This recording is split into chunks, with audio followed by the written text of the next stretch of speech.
আসসালামু আলাইকুম। স্বাগত জানাচ্ছি আন্তর্জাতিক সংবাদে। সংবাদের শুরুতেই থাকছে সংবাদ শিরোনাম।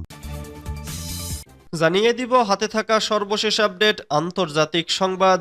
প্রথমেই সংবাদ শিরোনাম। নতুন বিরোধ থামাতে ইসরায়েলি জিম্মিদের মুক্তির ঘোষণা হামাসের।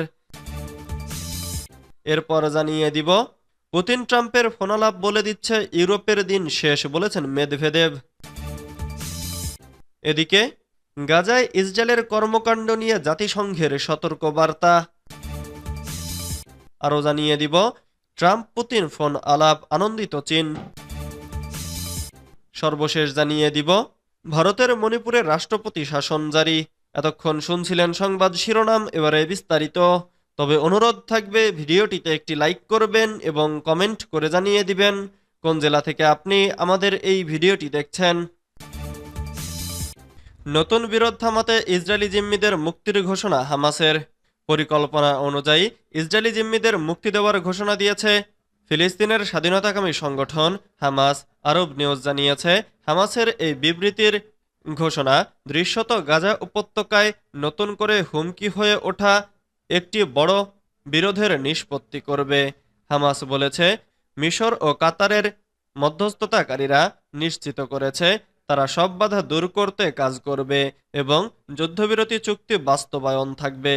বিবৃতিতে ইঙ্গিত দেওয়া হয়েছে আগামী শনিবার আরও ৩ ইসরায়েলি জিম্মিকে মুক্তি দেওয়া হবে। এদিকে হামাসের ঘোষণার পর তাৎক্ষণিকভাবে ইসরায়েলের পক্ষ থেকে কোনো মন্তব্য পাওয়া যায়নি। আরব নিউজ বলছে এর ফলে গাজা উপত্যকায় যুদ্ধবিরতি আপাতত অব্যাহত থাকবে, তবে ভবিষ্যৎ এখনও অনিশ্চয়তার মধ্যে রয়েছে। এর আগে ইসরায়েলি সেনারা গাজায় তাঁবু এবং আশ্রয়কেন্দ্রে প্রবেশ করে যুদ্ধবিরতি চুক্তিকে অসম্মান করেছে বলে অভিযোগ তোলে হামাস। ফলে হামাস ইসরায়েলি জিম্মিদের মুক্তি বিলম্বিত করবে বলে জানায়, তবে চুক্তির সময় অনুযায়ী মুক্তি না দিলে নতুন করে হামলা চালানোর হুমকি দিয়েছিল ইসরায়েল। হামাসের মুখপাত্র আবদেল লতিফ আল কানুয়া বলেন, গাজা উপত্যকায় যুদ্ধবিরতি চুক্তি ভেস্তে যাক এমনটাতে আমরা আগ্রহী নই। আমরা চুক্তি বাস্তবায়ন ও দখলদার ইসরায়েল যেন তা পুরোপুরি মেনে চলে এটি নিশ্চিত করতে আগ্রহী। কানুয়া বলেন, ট্রাম্প ও নেতানিয়াহু যে হুমকি ও ভয় দেখানোর ভাষা ব্যবহার করেছেন তা যুদ্ধবিরতি চুক্তি বাস্তবায়নের বিরুদ্ধে কাজ। এ অবস্থায় গাজা প্রধান খলিল আল হাইয়ার নেতৃত্বে হামাসের একটি প্রতিনিধি দল বুধবার মিশরের নিরাপত্তা কর্মকর্তাদের সঙ্গে সাক্ষাৎ করে অচলাবস্থা নিরসনের চেষ্টা করে। আলোচনার সঙ্গে ঘনিষ্ঠ এক ফিলিস্তিনি কর্মকর্তা বার্তা সংস্থা রয়টার্সকে বলেছেন, মধ্যস্থতাকারী মিশর ও কাতার যুদ্ধ ফিরে আসা ঠেকাতে সমাধান খোঁজার চেষ্টা করছে। পুতিন ও ট্রাম্পের ফোনালাপ বলে দিচ্ছে ইউরোপের দিন শেষ, বলেছেন মেদভেদেভ। রাশিয়ার নিরাপত্তা পরিষদের ডেপুটি চেয়ারম্যান দিমিত্রি মেদভেদেভ বলেছেন, যুক্তরাষ্ট্রের প্রেসিডেন্ট ডোনাল্ড ট্রাম্প ও রাশিয়ার প্রেসিডেন্ট ভ্লাদিমির পুতিনের মধ্যে ফোনে কথোপকথন নিয়ে ইউরোপ ঈর্ষান্বিত ও রাগান্বিত, কারণ এতে বিশ্বমঞ্চে ইউরোপের ক্ষমতা কমেছে। বৃহস্পতিবার তিনি কথা বলেন। বুধবার ট্রাম্প ও পুতিনের মধ্যে ফোনে কথা হয়। এ সময় দুই নেতা ইউক্রেন যুদ্ধ বন্ধে আলোচনা শুরু করার বিষয়ে একমত হয়েছেন। এ ঘটনায় ইউরোপের কিছু রাজনীতিক উদ্বেগ প্রকাশ করেছে। তারা মনে করছেন এই দুই নেতা কিয়েভের জন্য ক্ষতিকর হতে পারে, এমন কিছু শর্তে ইউক্রেন যুদ্ধ বন্ধে চুক্তি করতে চাইতে পারে। জার্মানি প্রতিরক্ষা মন্ত্রী বলেছেন, মার্কিন প্রশাসন ইতোমধ্যে আলোচনা শুরুর আগেই রাশিয়াকে ছাড় দেওয়ার কথা বলায় তিনি ক্ষুব্ধ। রাশিয়ার সাবেক প্রেসিডেন্ট মেদভেদেভ বার্তা আদান প্রদানের অ্যাপ টেলিগ্রামে লিখেছেন, ইউরোপ ঈর্ষান্বিত। তিনি বলেছেন, ট্রাম্প ও পুতিনের ফোনে আলাপ আলোচনা সম্পর্কে ইউরোপকে সতর্ক করা হয়নি কিংবা এর বিষয়বস্তু নিয়ে পরামর্শ করা হয়নি। মেদভেদেভ বলেন, এটা বিশ্বে তাদের প্রকৃত অবস্থান জানান দিচ্ছে। ইউরোপের দিন শেষ হয়ে গেছে। গাজায় ইসরায়েলের কর্মকাণ্ড নিয়ে জাতিসংঘের সতর্কবার্তা। যুদ্ধবিধ্বস্ত গাজা উপত্যকার জন্য অপর্যাপ্ত ত্রাণ সহায়তা প্রবাহ ও ইসরায়েলের চলমান কর্মকাণ্ড নিয়ে উদ্বেগ প্রকাশ করেছে জাতিসংঘ এবং বৈশ্বিক মানবাধিকার সংস্থাগুলো। অবরুদ্ধ গাজা উপত্যকায় বুধবার ৮০১টি ত্রাণবাহী ট্রাক প্রবেশ করলেও মানবাধিকার সংগঠনগুলো সতর্ক করে বলেছে, ইসরায়েল এখনও অত্যন্ত গুরুত্বপূর্ণ সরবরাহের প্রবাহ কঠোরভাবে সীমিত করেছে, যা হামাসের সঙ্গে করা যুদ্ধবিরতির চুক্তির সুস্পষ্ট লঙ্ঘন।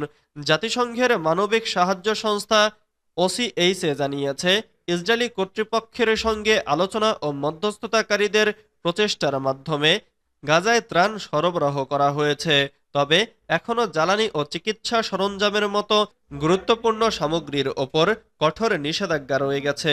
জাতিসংঘ ও অন্যান্য সংস্থাগুলো গাজার জনগণের জন্য পানি, খাদ্য, আশ্রয়, স্বাস্থ্যসেবা, শিক্ষা, শীতের পোশাক এবং অন্যান্য সাহায্য বাড়ানোর চেষ্টা চালিয়ে যাচ্ছে। এদিকে অধিকৃত পশ্চিম তীরে ইসরায়েলি সামরিক বাহিনীর চলমান অভিযানে ফিলিস্তিনি নাগরিক হতাহতের সংখ্যা বাড়ছে, সেই সঙ্গে বহু মানুষ বাস্তুচ্যুত হচ্ছে এবং অবকাঠামো ধ্বংস হচ্ছে বলে জানিয়েছে ওসিএইচএ। অন্যদিকে জাতিসংঘের শরণার্থী সংস্থা ইউএনআরডব্লিউএ জানিয়েছে, যুদ্ধবিরতির প্রথম 2 সপ্তাহে তারা গাজার 12 লাখ মানুষকে খাদ্য সহায়তা দিতে পেরেছে। এছাড়া তারা উত্তর গাজায় 37টি নতুন আশ্রয়কেন্দ্র চালু করেছে এবং সেখানে তাঁবু, কম্বল ও শীতের পোশাক সরবরাহ করা হয়েছে। ট্রাম্প ও পুতিনের ফোনালাপ, আনন্দিত চীন। মার্কিন প্রেসিডেন্ট ডোনাল্ড ট্রাম্প ও রুশ প্রেসিডেন্ট ভ্লাদিমির পুতিনের মধ্যে ফোনালাপের প্রশংসা করে ইউক্রেন যুদ্ধের শান্তিপূর্ণ সমাধানে জোর দিয়েছে চীন, খবর আনাদোলু এজেন্সির। দেশটির পররাষ্ট্র মন্ত্রণালয়ের মুখপাত্র গুও জিয়াকোং বেইজিংয়ে সাংবাদিকদের বলেছেন, রাশিয়া ও যুক্তরাষ্ট্রকে একাধিক আন্তর্জাতিক ইস্যুতে যোগাযোগ ও সংলাপ করতে দেখে আমরা বেশ আনন্দিত হয়েছি। বুধবার পুতিনের সঙ্গে ফোনালাপ করেন মার্কিন প্রেসিডেন্ট ডোনাল্ড ট্রাম্প। তিনি জানান, পুতিনের সঙ্গে তার দীর্ঘ ও অত্যন্ত ফলপ্রসূ আলোচনা হয়েছে। তারা প্রায় 3 বছর ধরে চলা ইউক্রেন যুদ্ধের অবসান ঘটাতে অবিলম্বে আলোচনা শুরু করতে সম্মত হয়েছেন। তিনি ইউক্রেনের প্রেসিডেন্ট ভলোদিমির জেলেনস্কির সঙ্গেও কথা বলেছেন। পরে ট্রাম্প সাংবাদিকদের বলেন, ইউক্রেন শান্তি আলোচনার জন্য তিনি ও পুতিন শিগগিরই সৌদি আরবে বৈঠক করতে পারেন। চীনের মন্ত্রণালয়ের মুখপাত্র গুও বলেন, চীন সবসময় বিশ্বাস করে যে সংলাপ ও সমঝোতাই সংকট সমাধানের একমাত্র কার্যকর উপায়। সংকটের শান্তিপূর্ণ সমাধানে সহায়ক সব প্রচেষ্টাকে সমর্থন করে চীন। এদিকে মার্কিন প্রতিরক্ষামন্ত্রী পিট হেগসেথ বলেছেন, রাশিয়ার কাছ থেকে ক্রিমিয়া ফেরত পেতে ইউক্রেনের দাবি অবাস্তব। ভারতের মণিপুরে রাষ্ট্রপতি শাসন জারি। অবশেষে অশান্ত মণিপুরে রাষ্ট্রপতি শাসন জারি হয়েছে।